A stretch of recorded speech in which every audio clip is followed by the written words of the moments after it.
So is this an administration that is truly bogged down in crisis, or are Democrats just doing a better job of spinning the story? Let me welcome tonight's Gilded Party panel. So manly, it's Fox News analyst. So manly, in fact, he's a manalist. It's Andy Levy, who we named Mandy Levy, just for the name. Right Turn Strategies president and LGBT for Trump founder Chris Barron, and Republican strategist and GOP GPS author Evan Siegfried. Welcome, everyone. Hey. Hi. Howdy. Welcome to you, too. Thank you very much, Andy. It's wonderful to be back at the oval plexiglass table.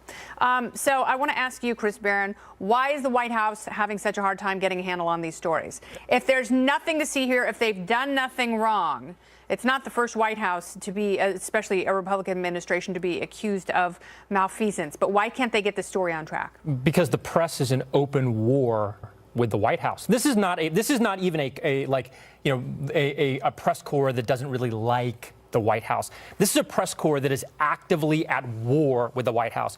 In every one of the news stories that have come out over the last couple of months, we have seen incident of confirmation bias after confirmation bias after confirmation bias. Yeah. Every one of these stories starts out the same cycle. We have anonymous source story that is completely and totally outrageous. Oh my God, it's the end of the world. The press continues to run with that for about 24 hours. They make it out that tomorrow Trump's going to have to resign. Yeah. In the next 24 hours, we start having on the record people start to rebut that and debunk the story. Step 3, rinse and repeat. Yeah. It's over and over and over. No, and over I understand that there's a problem with leaks. The press doesn't like this president, but you also have a president who has a discipline problem. Yeah, I think, how did you say the president's detractors described this as the latest in a series of fiascos? This is the latest in a series of fiascos. This whole the leak is the real story here. No, the problem here is we have a president who does not have the discipline to keep his mouth shut. We've seen that with the dumb tweets since the campaign, or even predating the campaign. Yeah.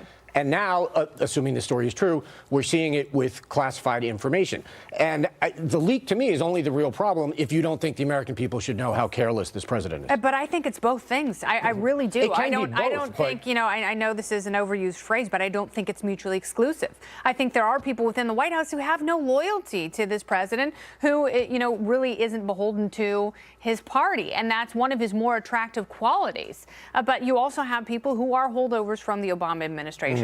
And people in the intelligence community who simply don't trust him. And that's a recipe for ongoing disaster. How do you get a handle on it? Well, first of all, the president needs to find that discipline. And I don't know what they have to do at the White House, maybe even a shot collar where they say if you start to speak, he goes off and they give him a little buzz. But what we're saying here is a lot of Republicans are rebutting this by saying, well, they're anonymous sources. Anonymous sources outed President Obama for targeting the IRS, outed how he was basically doing these deals with Iran, which he was trying to hide from us. That is what anonymous sources do. And then when somebody goes on the record and rebuts it, the way that McMaster and everybody in the administration is being treated as, quote, debunking it, that is hypocritical, because that then means we have to apply the same level of belief to Susan Rice and Ben Rhodes when they tried to rebut embarrassing stories for the Obama White House. In terms of the intelligence community, they are freaking out. The many intelligence people I've spoken with since this has happened don't know if they can trust the President of the United States to keep his mouth shut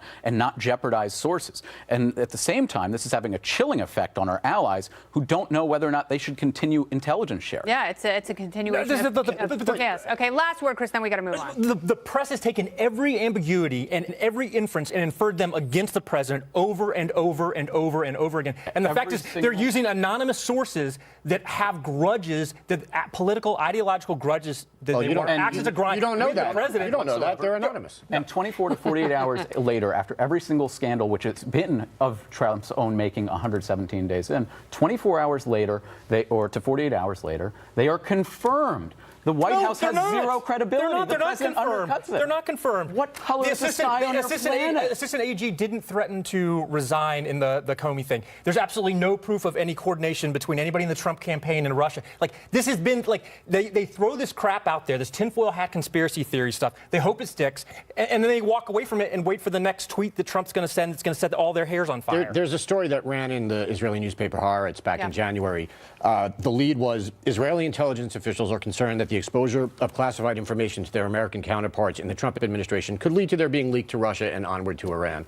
Wow, here we are 6 months later. The White House hasn't even refuted what's going on. McMaster has said, well, it wasn't the who or the how, it was the story but has it was changed, the what. which, I think that goes to my first question is, why can't the White House get a handle on this? And what are they going to do to get on top of it? McMaster said it was appropriate. They said it was appropriate. Okay, but one thing It's appropriate to share with them, have to but not with stop our changing allies. the The Russians story. are our enemy. You gotta stop changing the story. And if that means that these people have to act like minders, and Sarah Huckabee Sanders has to sit on the president's lap in order to figure out what's going through his head all day long, it's a little bit kinky, but maybe it's time for that in order for them to all get on message to stop the distractions so the country can go about its business of being great. The White House isn't the only branch of government that could be in crisis. Some lawmakers think the Senate may be losing its institutional integrity over the use of the nuclear option. It was arguably Democrat Harry Reid who started all this in 2013 when he used the option to lower the threshold for presidential nominations. And then Republican Mitch McConnell used it earlier this year to confirm Supreme Court Justice Neil Gorsuch. Now GOP Senators Rand Paul and Ted Cruz, they want to use the nuke option to bomb Obamacare.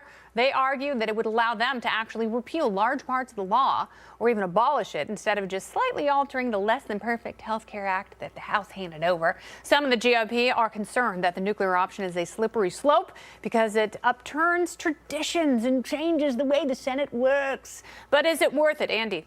No, absolutely not. And it's not going to happen, and it shouldn't. If anything, we need to make it harder for the Senate to pass legislation. You should need 80 votes to pass anything. Yeah, that's fine. I have no problem with that. Fine with that. I don't have a problem with that procedurally, but I do like this because I think the health care law sucks, and I would love to see them totally turn it upside down. The health care law is terrible. It doesn't do anything to lower costs of care or access to care. Yeah. And it doesn't improve the quality of care. There are tons of things they could have done that the president talked about on the campaign trail, which were right, such as removing state lines, allowing small businesses and individuals to group pool together. Yeah, but then they claim they can't do that in the reconciliation process, which is what this nuclear option would hope to. And I completely and totally support Rand Paul and Ted Cruz on this. The fact is that the establishment is always telling us why they can't do anything. We can't.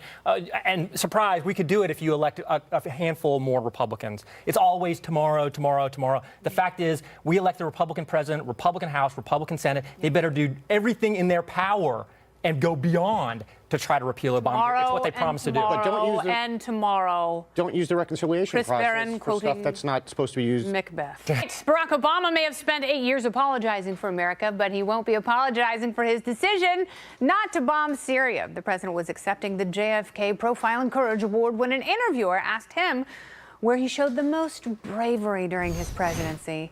He said the issue that required the most political courage was the decision not to bomb Syria after the chemical weapons use had been publicized, and rather to negotiate them removing chemical weapons from Syria, which are apparently still there. Many believe his failure to act on Syria emboldened our enemies and led to greater unrest in the Middle East. So is this really the type of thing he should be patting himself on the back for? The party panel is back. Andy Levy, Chris Barron, and Evan Siegfried. So, Evan, I'm going to go ahead and start with you. I think that, if you're going to point to a brave foreign policy decision, I don't think violating your own red line is necessarily courageous. This was the exact opposite of political courage. It was political cowardice. He chose not to go into Syria because he didn't want to have a whole disagreement with Congress who would shut him down and not let him use force against the Syrian regime. Yeah. And look what has happened as a result. Hundreds of thousands of Syrian people have been killed or migrated elsewhere. And that's part of the migration crisis that's now hitting Europe and impacting the political system there. Syria is using chemical weapons on its civilian population. Yeah. And it's now a completely destabilized region. ISIS got a foothold there and was able to flourish under it. Yeah. This is Barack Obama's Rwanda, and he's trying to whitewash this when he really has blood on his hands. All right. I think that, you could point to this and say it's a failure, that he didn't have a good grasp on what was really going on in the Middle East. I think he, like this president, was also not good with Turkey, and they threw their door open to Syria and allowed terrorists to go in and out of there. And, he didn't understand the weight of his words when he said there was a red line. It was a huge political failure for him. And that's what the problem was. Look, I'm not for expanding our presence in Syria. I'm not for us getting into a ground war or any other type of war in Syria. I'm not. But you don't sit there and say that this is a red line that you can't cross. And then when Assad crosses it, you say like, oh, it took such political courage for me to not actually enforce the red line that I established. Like only Neville Chamberlain would say that this was an act of political courage. Andy, last word. Yeah, what he said, presidents generally get praised for taking military action and criticized for not doing so. And that is correct. We give a lot of leeway to presidents who launch strikes, Both parties, absolutely. Right, and then we call presidents weak when they don't do it. Yeah. So you could plausibly make the argument that in general, choosing not to use a military force is does take political courage. But yeah, as Chris and Evan both said, not in this specific case, not when you've said this is the red line. Beyond this, you will not cross, and then they cross it, and you do nothing. Yeah, and he couldn't get the support of Congress or the American people, and it was also a failure in Great Britain, our most important ally in the Middle East and in the world. Gentlemen, thank you so much for being here, Evan, Chris, and Andy.